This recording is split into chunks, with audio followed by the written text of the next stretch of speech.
Hey there, everyone. MD Schneider speaking.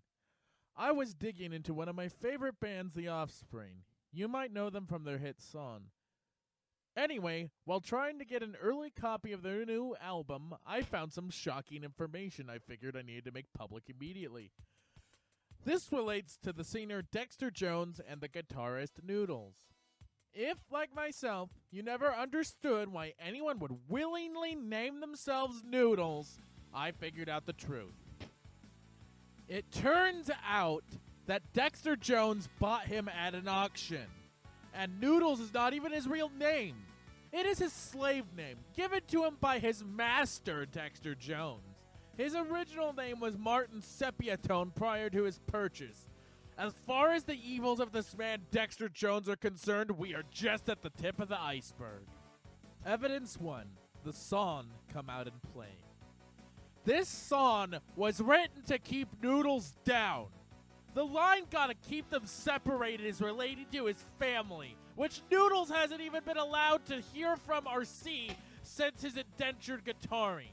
Because his owner, Dexter Jones, enjoys keeping families apart because he is a sick bastard and knows neither love nor compassion. Evidence 2. The set of Pretty Fly for a White Guy. Noodles, as we see here, was forced to walk to the shoot while the rest of the band was already there. Do you know why? I'll tell you, and I have video evidence to back it up.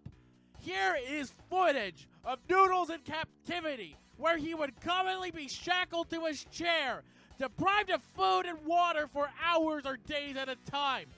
Look at this! Why won't anyone help him? He's clearly in pain! Someone save him! Anyway, when they were going to film this video, Dexter Jones left him shackled and put the keys over on the opposite side of his dungeon. You know why? Because he wanted Noodles to be forced to drag himself over 10 feet with his teeth on a concrete floor to reach his shackle keys.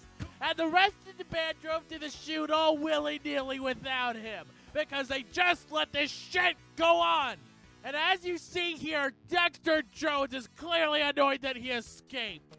The white guy is even quoted as saying, "Who the fuck is Noodles? I thought that was a dressed monkey on guitar."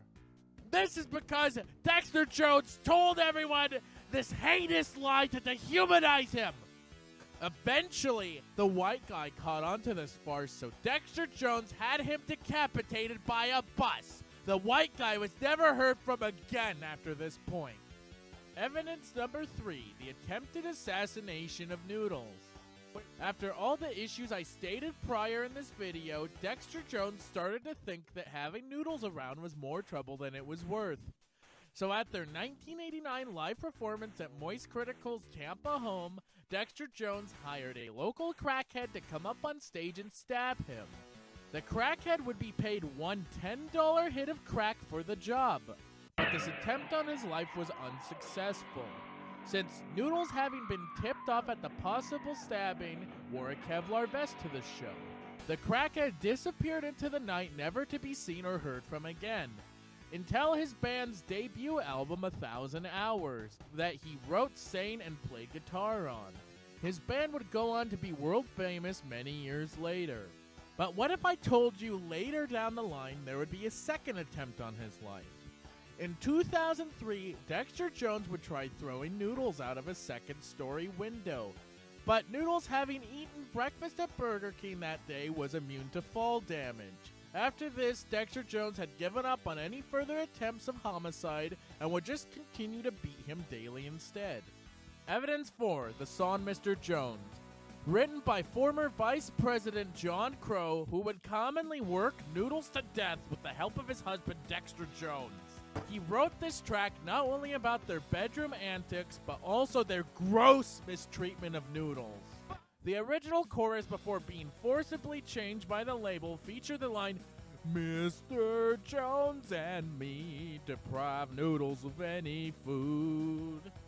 And in John Crow's exclusive interview with Maximum Rock and Roll's Tim Yohannan, we come to find out the sick joke behind Noodles' name. John Crow was quoted as saying, Yeah, Dexter and me named him after the only food we would allow him to eat. We would wait for the early signs of starvation to set in so we could joke about him being so desperate to eat that he turned to cannibalism. If, like me, you are disgusted by this treachery, even more so than what Dave Grohl did, we must all stand together to free Noodles from his captors. How can you help, you ask? Just remember to like and subscribe, and you can fund the fight for Noodles by going to the Patreon down below and just post anywhere with the hashtag #JusticeForNoodles. This evil must not be allowed to go on. That's all the info I have for now. I will keep you posted when new developments in this case occur.